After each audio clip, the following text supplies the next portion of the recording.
Ako ang papa ni Tina. Ako naman ang mama ni Tina.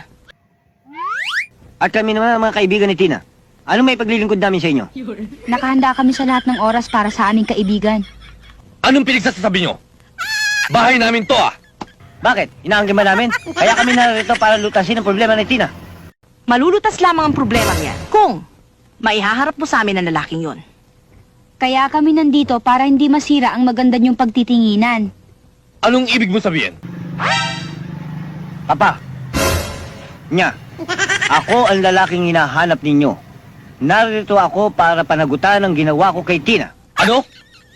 Ikaw nakadisgrasya sa anak ko? Wag na lang. Hindi na bali. Hindi na bali madisgrasya ang anak ko. Wag lang magkaroon ng manugang na... Tao ka ba?